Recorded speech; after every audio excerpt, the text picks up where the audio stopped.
Graças e paz, pessoal. Estamos aqui com mais um episódio do nosso Pode Crer. E hoje a gente está com um convidado especial aqui, que é o irmão Everaldo, né?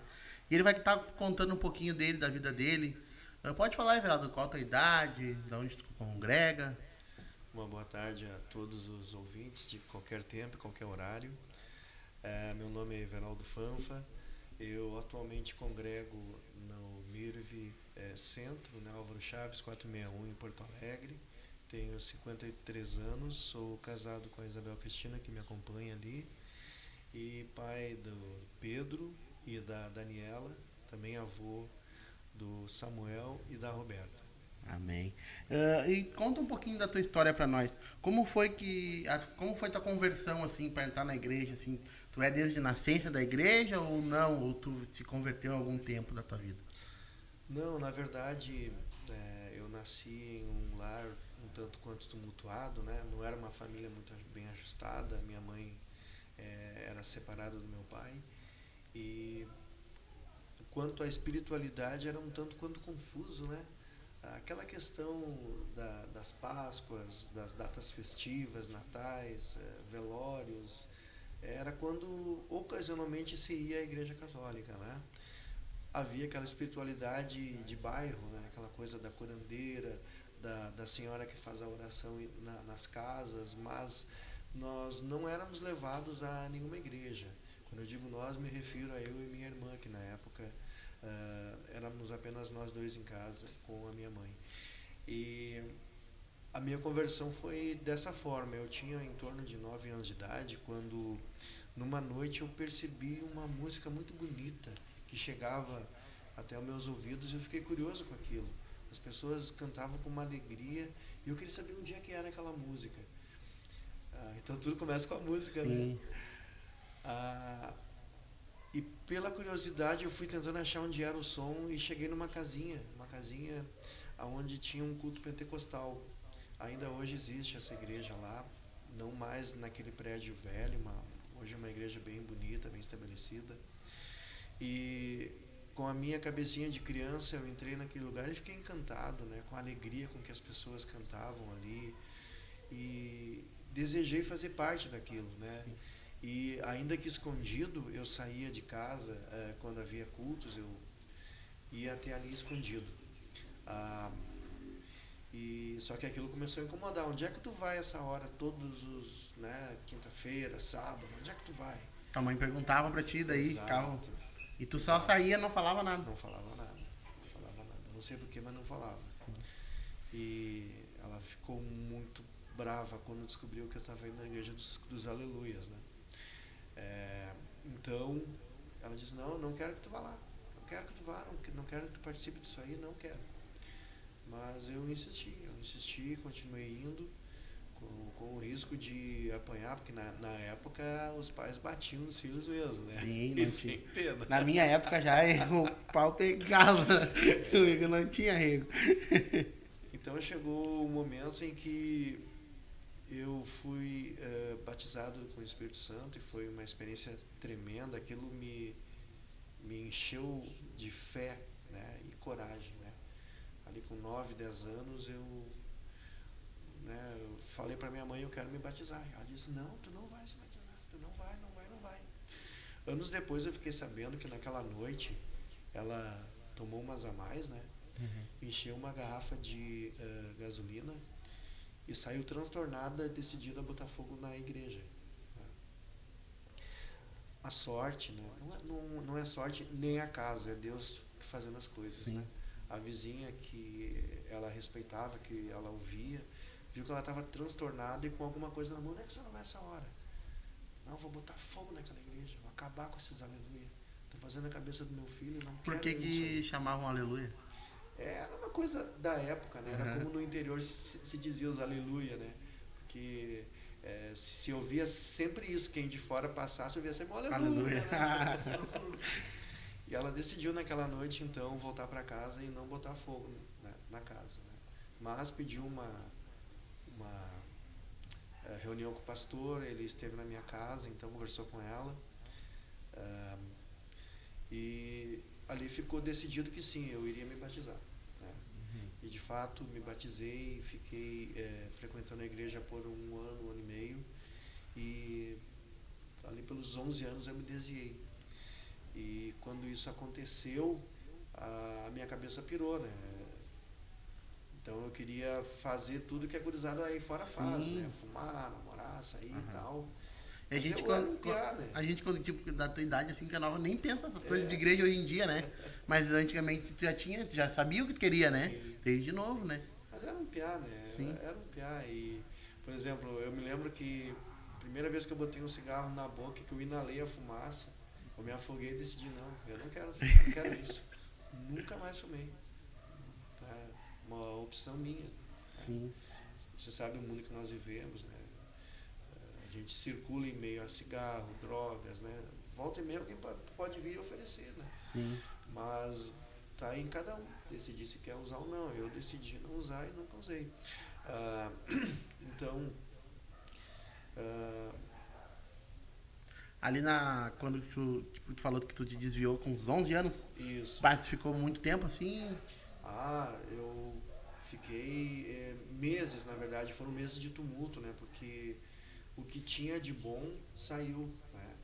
A Bíblia diz que ele chega, Deus, né? Ajeita a tua vida, a tua casa, teu coração, tua mente, limpa tudo, né? Ele decora a tua casa, tira tudo que não prestava.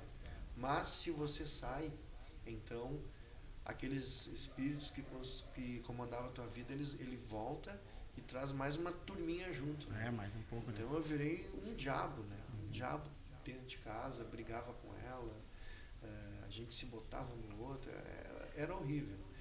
Ao ponto de ela dizer que não me queria mais em casa. Isso eu com 11 para 12 anos, né? Uhum. Ela disse, não quero mais estar aqui.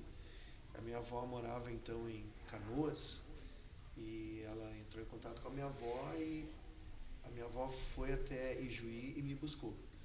Então eu fui morar com a minha avó.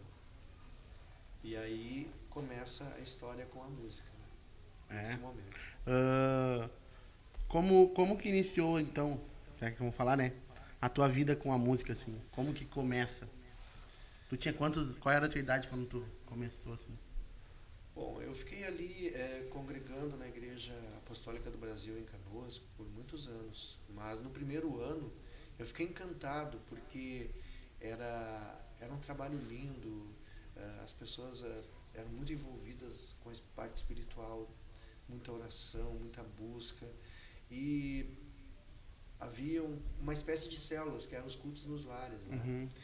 E eu acompanhava a minha avó e o meu avô onde eles iam. Eles eram grandes exemplos para mim, né? De oração, de Eles busca. eram da igreja, já? Eles eram Ah, da igreja. Só que eu era aquele guri chato que andava sempre atrás deles, ponto, né? A história terminava aí. Mas um dia uma coisa começou a brotar na minha mente juvenil ali. Eu dizia, eu quero ser que nem eles. Eu quero fazer algo para Deus. Eu quero fazer alguma coisa, mas não sei fazer nada. sim. Né? Então, eles tocavam violão bem simples, né? Bem simples. Mas era uma época diferente, nós éramos muito pobres, né? Havia um violão em casa. Sim. E aquele violão era tratado como uma relíquia, né? Então, depois que todos tocavam o violão, eu ficava olhando como é que eles faziam com os dedos, né? Porque ninguém ensinava ninguém, né? Ninguém ensinava ninguém. E eu tentava pegar, mas era muito difícil. Eu estava quase desistindo. Então, um dia eu esperei todo mundo dormir e comecei a falar com Deus, né, do meu jeito de piar assim, e dizer, pai, eu queria tanto fazer alguma coisa para ti, mas não sei o que fazer. E chorei aquela noite, e acho que me descontrolei um pouquinho, chorei um pouco mais alto, que acordei eles. O que houve? O que está acontecendo? Tá com saudade do interior? Quer voltar para casa da mãe e tal? Eu disse, não é isso. É que eu queria trabalhar na igreja e eu não sei fazer nada. Aí ele disse, não, tu tá fazendo a coisa certa, tu tá orando e pedindo para Deus, e Ele vai te ajudar, Ele vai te mostrar caminhos, né? Porque Ele tem um plano na tua vida. A gente sempre ouve muito Sim. isso, né? Deus tem um plano na tua vida. Então ali começou o plano de Deus na minha vida, naquela madrugada ali. as coisas começaram a mudar. Eu recebia um pouquinho mais de atenção, eles tentavam repartir o que eles conseguiam comigo, mas eu percebia que era muito pouco o que eles sabiam. Eu dizia, não, deve ter mais, tem que ter mais coisa, Sim. porque a gente pegava o violão e tentava acompanhar alguma canção e percebia que, não, mas tá faltando alguma coisa, Aham. que não é só isso, né? O ouvido já era bom já. Pelo menos aquilo me intrigava, Sim, né? aham. Como é que pode, né? Não pode ser só isso. Eu continuei naquele propósito de oração e ali eu entendi uma coisa, sabe? Deus provê meios, meios. Ah, eu me lembro que eu cheguei numa banca de jornal e eu era muito curioso por leitura, gostava muito de ler, então eu lia as capas das revistas, porque não podia comprar, era pobre, né? Sim. Então eu vi ali um manual, né, 536 músicas do Roberto Carlos, né? Era um livro bem grosso, assim, e, e aí eu abri aquele livro. Eu disse, "Eu posso olhar?" E abri, fiquei curioso com aquilo. Sim. E eu disse, mas é justamente o que eu preciso. Aí eu guardei o preço daquilo ali e trabalhei, fiz o que eu pude para juntar o dinheiro, fui lá e comprei aquele livro. E alguns meses eu fiquei estudando as músicas do Roberto Carlos. Então tu pode pedir a música que for, eu sei tocar Do nada do Roberto Roberto Carlos. Carlos. Só que daí eu percebi que não era só músicas do Roberto Carlos, que eram progressões de acordes, que eram sequências de acordes que aconteciam em outras músicas, nas músicas da igreja, nas músicas que eu ouvia no rádio. E eu comecei a entender os caminhos da harmonia. E ali, naqueles poucos meses, eu aprendi muita coisa, muita coisa. Ah, ao ponto que um dia nós tínhamos naquele momento na igreja apostólica da Matias Velho 5 bandas, Uhum. né? E dessas 5 bandas eu não tocava em nenhuma porque eu era considerado ruim, né? Não, depois tu Sim, toca, depois tu canta, agora não, né? Eu era ruim, mas eu aceitava aquilo, né? Porque eu sabia que eu estava aprendendo, né? Então eu chegava antes do culto para poder tocar um pouquinho. Era aquele chatinho que Aham. ficava beliscando os instrumentos, né? E um dia eu estava tocando as minhas progressões de harmonia, aquilo que eu já havia estudado, né, no livro do Roberto. E entrou um rapaz na igreja que eu não conhecia, um senhor de uns 35 anos, e disse: "Onde é que tu é, cara?" Eu disse: "Não, eu congrego aqui, eu sou filho, neto da Oraide." "Ah, tá, tá. Ó, tu vai tocar comigo", ele falou. Eu disse, como assim? Não te conheço, né? Aí ele desapareceu dali e em seguida a esposa do pastor desceu e eu perguntei para ela, que ela devia conhecer. Sabe quem é aquele cidadão? Ele estava conversando comigo. Disse: sim, é o meu irmão José Luiz, o que, que ele queria contigo? Não, ele disse que eu vou tocar com ele. Tu vai tocar com ele? Sabe quem é ele? É um dos melhores músicos que a igreja teve esses anos todos. Ele voltou para a igreja agora, ele estava fora, e ele está formando uma banda. Se ele te convidou, então deve ser Sim. bom. Isso aí já foi uma experiência Foi já uma pra ti. experiência tremenda. E então eu saltei daquele lugar onde não tinha honra nenhuma, não tocava com ninguém, não era Uhum. convidado por ninguém, para tocar com um dos melhores músicos da região na época, né? Então tu pode pensar, Mike, o que que é tu tá assim, ó, sozinho tocando teus acordes e de repente tu tá num ensaio de uma banda e tu fica encantado porque o cara da bateria arrebenta tudo, o do baixo manda muito, o do teclado, o cara que canta, e tu fica assim, uau, que isso, né? É como se tu tivesse de repente, obrigado, em outro planeta, né? Foi a minha, e aí o rapaz disse assim, não, calma, tu vai tocar, só tem que fazer o simples. Tu faz só o que nós te pedir que vai dar tudo certo. E ali, tipo, tu aprendeu tudo sozinho. No começo, assim, foi só no livro ali. No livro e na vontade, né? Sim. É, Que a gente tendo vontade, a gente consegue tudo, né? porque não existia o que existe hoje. Essa gama de informações. Sim. Você pode comprar um curso online ou simplesmente baixar um tutorial do No YouTube. YouTube ali já tem tudo, Na, né? na minha época não, lá nos anos 80 tu tinha que fotografar com a mente o movimento dos dedos, a sequência de acordes que eles fizeram em determinada Era muito música. mais difícil do que hoje, né? sei se era mais difícil, mas exigia mais da mente, né?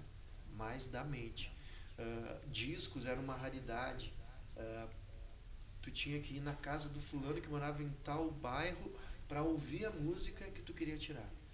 Enfim, era uma troca, mas havia muito mais parceria. Sim. Nesse sentido, né?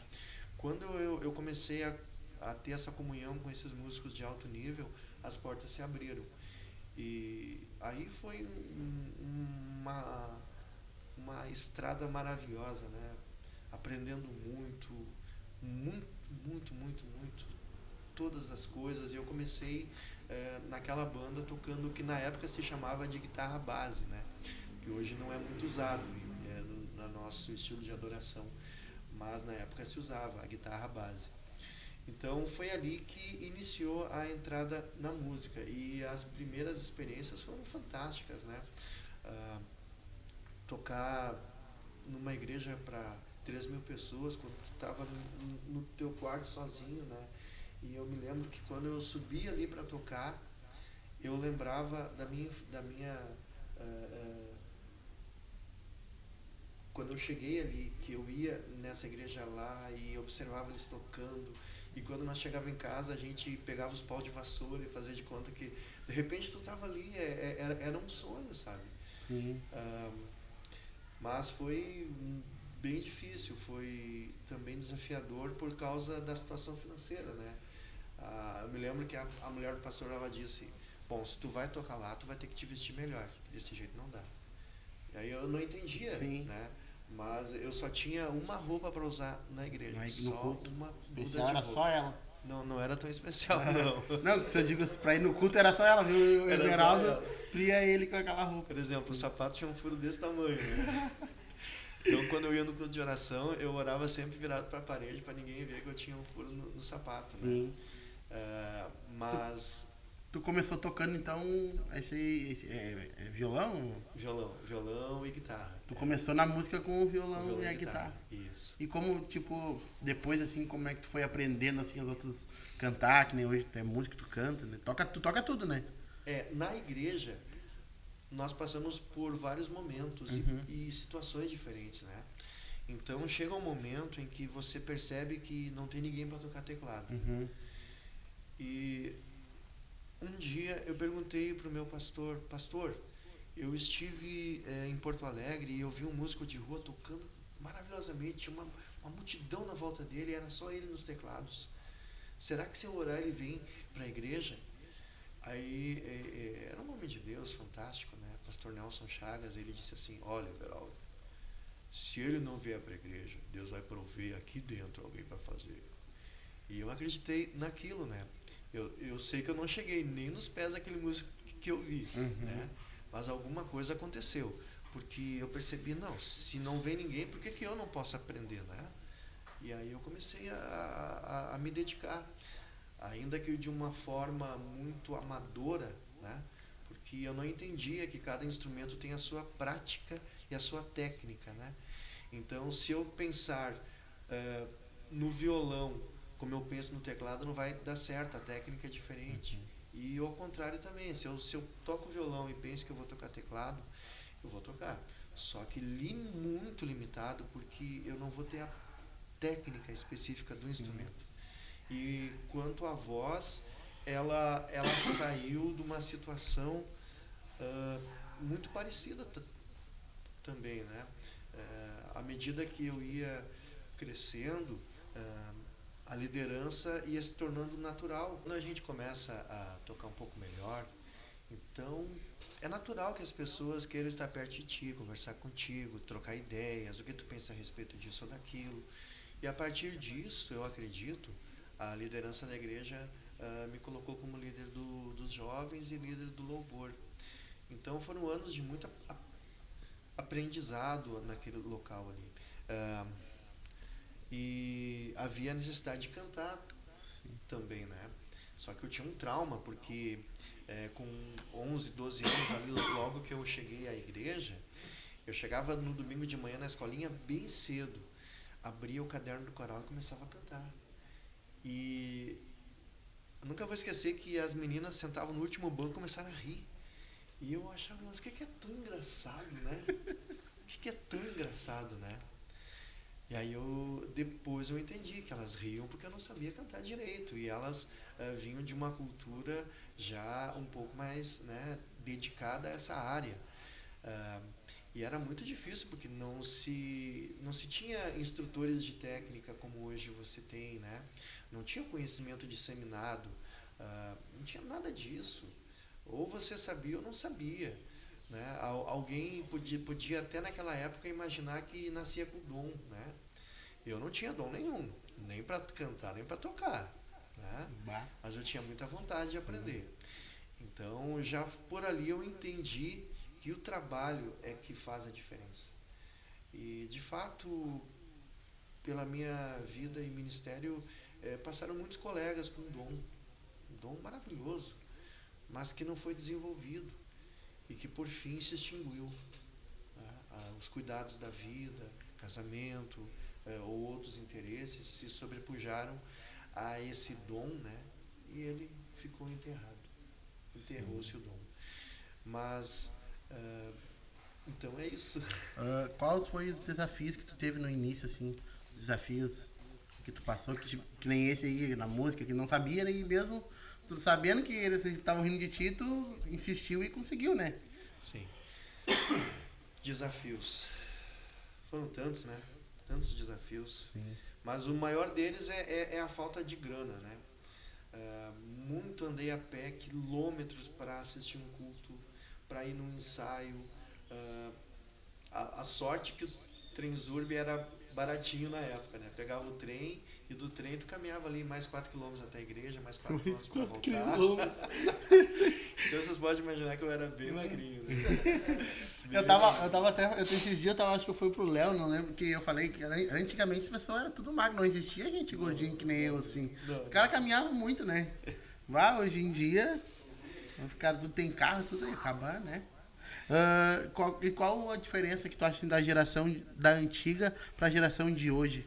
Qual a diferença que tu acha assim que tem?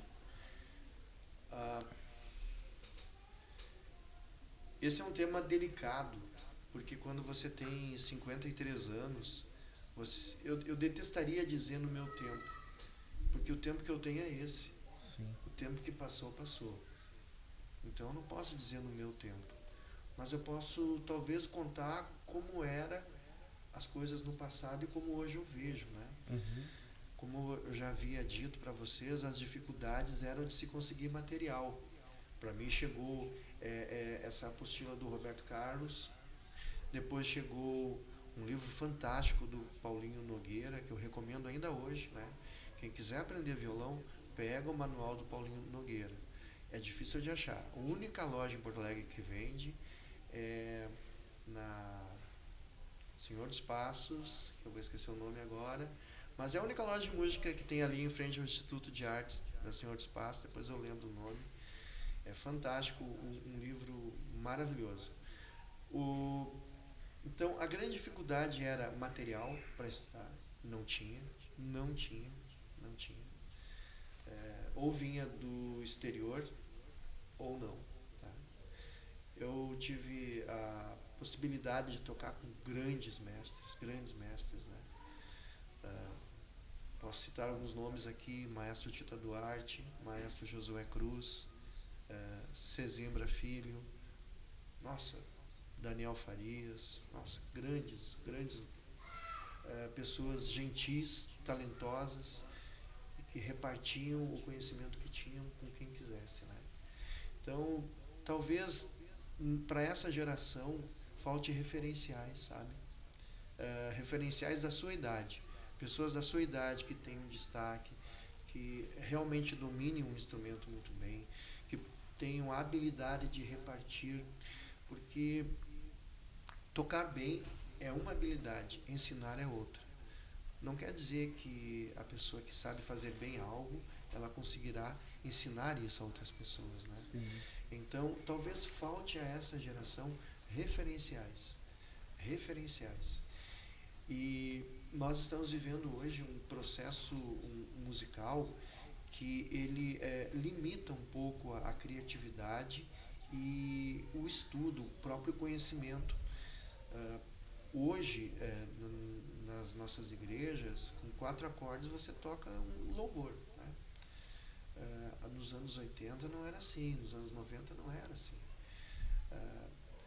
Se hoje é mais fácil de tocar, e isso é uma facilidade, é uma coisa positiva, na nossa época lá atrás, para tocar aquela música você levava meses estudando, para depois apresentar na igreja, e o foco era mais esse, de tocar bem.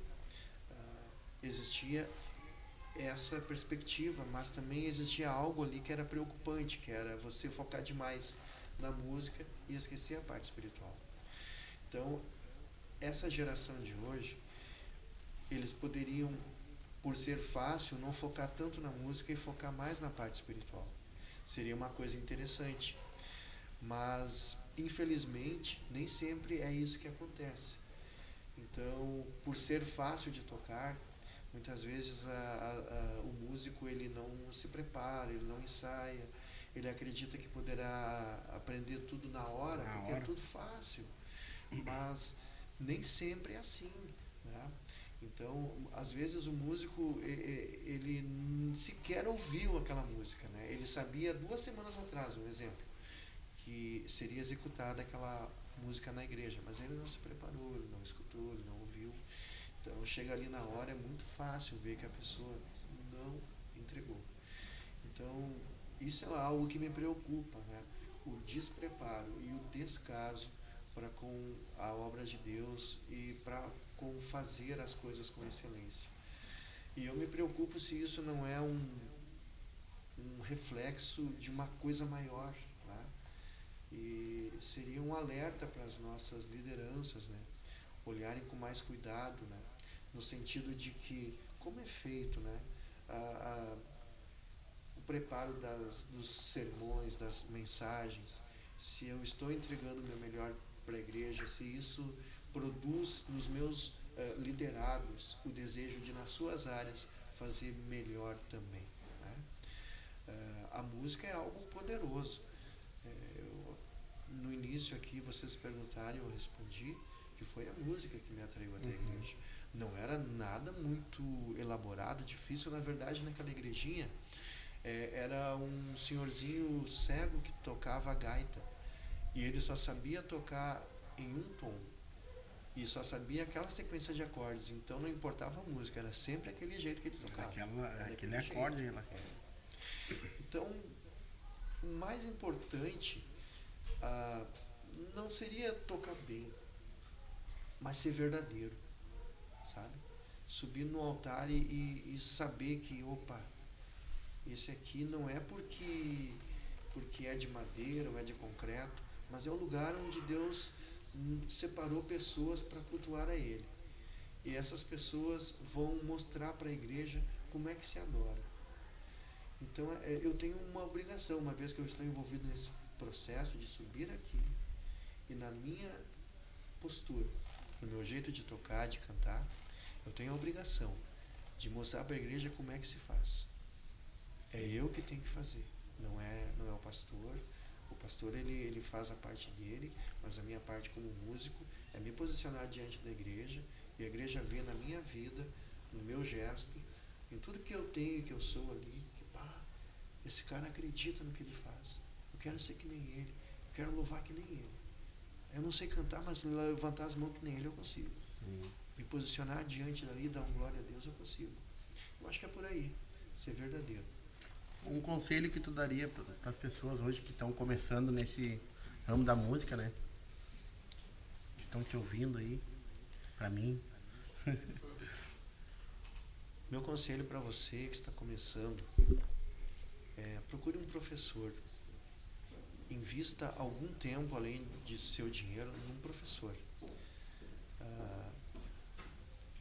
Falta, às vezes, essa estrutura. E o caminho fica muito mais complicado quando a gente não sabe para onde ir. Então você abre o YouTube e decide que quer aprender saxofone. E aí você se mata ali para tirar as notas, mas depois de algum tempo você vai entender que seria muito mais fácil se tivesse estudado a respiração primeiro.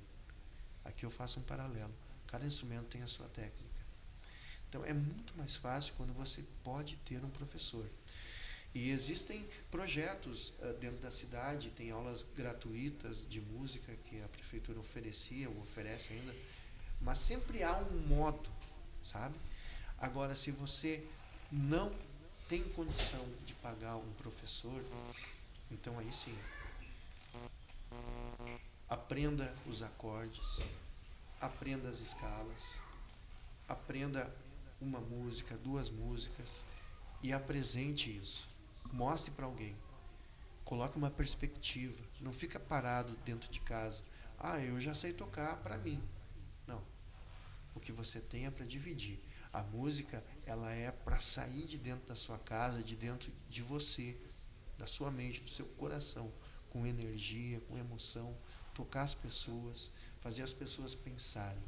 Esse é o papel da música. Então, meu conselho é esse, tá? Planifique a sua vida de músico. Tenha um professor, aprenda os movimentos essenciais, acordes, ritmos e escalas, aprenda as suas primeiras músicas e apresente isso. Mas se não tiver plateia, convida o pessoal de casa, senão vão ter que te aturar. Tá? Sim. Mas coloca isso para fora. Perca a vergonha e toca mesmo. O que um ministro tem que ter para passar uma adoração verdadeira assim, para a igreja? Essa é uma pergunta interessante. É que a adoração verdadeira, no meu entender, ela é mais do que tocar e cantar. Ela é o teu dia a dia. É como tu é em casa, como filho, como marido, como esposa. É o que você é. Se você é daquele jeito, um adorador em casa, vai ser um sucesso a tua vida como adorador na igreja. Mas, de igual modo, vai ser um desastre. Se eu for um péssimo marido, um filho, né, um péssimo, uma esposa que dá problema em casa, mas, no entanto, na igreja, eu quero ter uma postura de adorador, não vai funcionar. Então, a adoração, ela começa antes, na sua vida, na sua casa. É ali que começa. A igreja é a conclusão. Tá? Meu amigo Elê Gonçalves, né? Ele tem uma frase que eu acho muito bacana, que ele diz assim, como é a tua célula, como é a tua casa, vai ser a tua adoração. Isso aí diz tudo, né? Diz tudo.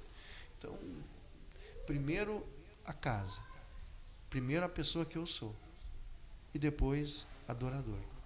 E aí sim, para ser adorador, uma vez que a gente passou isso que é o essencial, eu preciso conhecer aquilo que eu vou cantar ou tocar. Tem poder naquilo ali. Tem poder. Se eu canto a Bíblia, então tem poder naquilo ali. Não foram poucas as vezes que pessoas na rua me paravam. Tu aqui, tu lembra de mim? Eu fico constrangido porque eu não lembro. Né? Não lembro, mas o que houve? Tu não lembra? Aquele dia no hospital tu cantou aquele louvor. Tu não lembra que eu estava do lado do meu pai, ele estava ali com a medicação, né? Soro na veia e tudo mais, ele está curado. Eu disse, olha, que maravilha, mas entenda que eu só cantei, quem fez a obra foi Deus, você acreditou e Deus agiu. Então, quando o adorador, ele se apropria da palavra de Deus, e ele entende que não é só música, que aquilo ali tem poder, aliado a uma execução que não perturbe o espírito do ser humano, porque imagina quando alguém canta desafinado ou toca mal, ao invés de a pessoa perceber talvez a palavra, ela vai se distrair pela qualidade ruim da música, e ela não quer ouvir a palavra. Então é importante que eu tenha fé, que eu domine a palavra, que eu entenda de onde saiu aquela letra, se ela tem conteúdo bíblico ou não tem. Uma coisa que me preocupa muito na adoração hoje é que ela está cada vez mais centrada no ser humano. O que eu posso fazer, o que Deus pode fazer por mim. E menos na pessoa de Jesus, na pessoa de Cristo, na grandeza dele. era diferente nos tempos dos nossos pais, nossos avós. Basta abrir o cantor cristão, ou mesmo a harpa, ou qualquer outro inário. Você vai perceber que, nossa, que letra profunda é essa? Agora, hoje, parece que qualquer pessoa ali pode colocar uma frase pronta em cima de outra frase pronta e criou-se uma letra. Agora, imagina você entrar numa igreja e, ao invés de mensagem, você ouvir um pregador dizer apenas: ó, Deus está aqui, amém, Deus está aqui, Ele é poderoso, amém, Ele é poderoso, Ele vai ajudar você. Ou seja, são frases prontas, né? Isso não é pregar. E também não é adorar eu chegar na igreja e dizer frases prontas. É mais complicado do que isso. É abrir a Bíblia, ler um texto, entender um texto, orar a respeito daquilo, deixar que Deus use a sua vida como músico, talvez compor uma letra baseada naquilo ali, cantar um novo cântico. Eu acho que é disso que se trata. É isso que nós precisamos. Sair do nosso comodismo, de baixar as 10 mais do YouTube, sabe? E levar elas para a igreja, se judiar ensaiando, chegar ali, a igreja achar bonito, mas ninguém canta, porque ninguém conhece. E é aquelas 10 mais daquele mês. No mês que vem vai ter outras 10 mais. Ou seja, não perdeu-se a profundidade, a ideia do sacro. Tudo é muito fluido, muito volúvel. Passou. Agora, as canções imortais, se a gente canta com a igreja, eles vêm junto. Deus enviou, porque Ele vive. As pessoas vêm junto. Foi na cruz, foi na cruz. Canções. A igreja vem toda, né? Ela vem junto. Mais perto quero estar. De onde é que saiu isso? De experiências vivas com Deus, né? Agora imagina se o Mike, se o Léo, que tem suas experiências com Deus, conseguisse colocar isso numa letra. Mesmo que você não saiba tocar, mas escreve a maneira como Deus te usou, passa para um músico isso, né? E quem sabe não sai daí um louvor. Os louvores que incendiaram as gerações nos últimos tempos, eles saíram dos sermões pregados, né? Deus de aliança, Deus. Onde é que saiu isso? De uma mensagem. Não foi, eu tive um sonho. Não. O cara estava ali ouvindo a pregação do pastor. Pá, que coisa linda, isso dá uma música aqui, entendeu? Então é interessante que o músico ele sempre tenha o celular. Hoje é um gravador, né? Sim. Mas também, talvez papel e caneta, gravar no celular ou escrever num papel quando alguma impressão lhe vier. E que os nossos músicos eles tenham a ousadia de compor e trazer a música que foi inspirada na pregação do nosso apóstolo, do nosso pastor Alexandro, né, do pastor Léo, de quem naquele dia trouxe uma mensagem inspirada, algo renovador, algo lindo, que saiu de uma experiência com Deus e não de um aproveitador que juntou uma frase pronta com outra frase pronta e jogou uma melodia bonita. Não, isso não. Eu tenho vontade de compor, né? Esses dias até eu tava deitado ali. Eu vou tentar compor uma música. Não saiu nada. Daí, tipo, agora, tu falando assim, quando vê, eu faço assim, né? E sim, quando vê, dá certo. Boa. E, tipo, quer falar mais alguma coisa? Pode continuar, mãe. Pra gente terminar aqui, né? O que tu diria para as pessoas que estão te ouvindo hoje? Algo de incentivo? O que tu quiser falar, fica à vontade. O que tu quiser falar, um incentivo para as pessoas que estão ouvindo agora aqui o nosso podcast. Eu quero falar para vocês que estão ouvindo que sempre é hora de adorar a Deus. Nas horas mais tristes da minha vida foi que eu descobri que o louvor é poderoso. Eu entrei um dia na igreja e um grande amigo pregava ali. Ele disse: eu tenho que te ouvir cantar. Eu vim de longe aqui e não te ouvi cantar. É como ir a Roma e não ouvir o Papa. E eu, coração quebrado, não conseguia cantar, porque a minha mãe morria de câncer no hospital naqueles dias. Então, do lado da cama dela, a gente via o sofrimento, a dor. Mas foi ali, nos corredores do hospital, na Santa Casa de Porto Alegre, que eu, abrindo a Bíblia, eu encontrava a força para suportar aquilo. E depois que aquela crise passou, me veio o conhecimento e o entendimento de quantas pessoas sofrem, entram nas nossas igrejas esperando aquilo. Uma canção que sai de um coração que acredita que Deus está naquele lugar agindo. Não se trata de um número ensaiado, de um palco onde um artista vai brilhar, não. Se trata de um lugar onde a mensagem de Deus é pregada. Então a minha palavra para você é que você é para essa geração a voz que Deus quer usar. Você é para essa geração as mãos, as pernas, os olhos que Deus quer usar para alcançar vidas.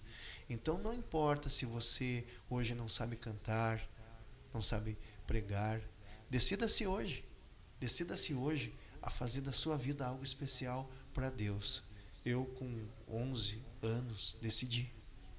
Não foi fácil, mas ao olhar para trás hoje e ver os ministérios que eu ajudei, as pessoas que eu ajudei a aprender a arte de tocar e cantar, eu entendo que cumpriu-se um pouco na minha vida. Não sei quanto tempo eu ainda tenho, nunca sabemos, né? Sim. Mas eu sei que um pouco eu já consegui cumprir. Então não perca tempo, não. Não perca tempo. Não perca tempo e não tenha medo de se expor. Mas busque com sinceridade a Deus. E Ele vai colocar no seu caminho situações, condições, material, pessoas que vão te apoiar, que vão te ajudar. E vai dar tudo certo. Se no seu coração tiver sinceridade, força e fé, e ela se transformar em trabalho, coisas grandes estão para acontecer na sua vida. Antes de nós acabar, né, Viraldo? Tu canta um louvor pra nós, deixou separado já ali, a gente vai colocar pra ti. E aí tu dá o teu melhor pra nós aí, vamos ver.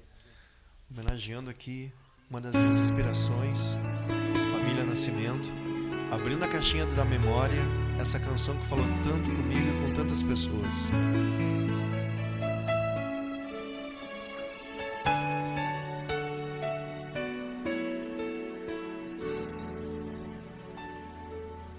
Numa cidade chamada Jericó,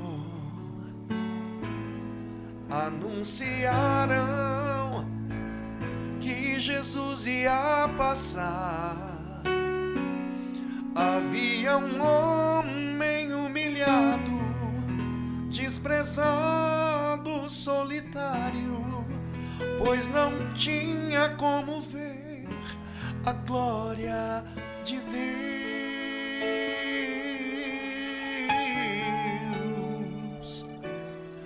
Mas quando ouviu que por ali ia passar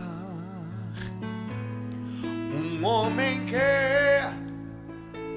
tudo podia resolver, então em seu coração despertou-lhe a esperança. Naquele instante Bartimeu clamou assim: Jesus, filho de Davi, tenha compaixão de mim.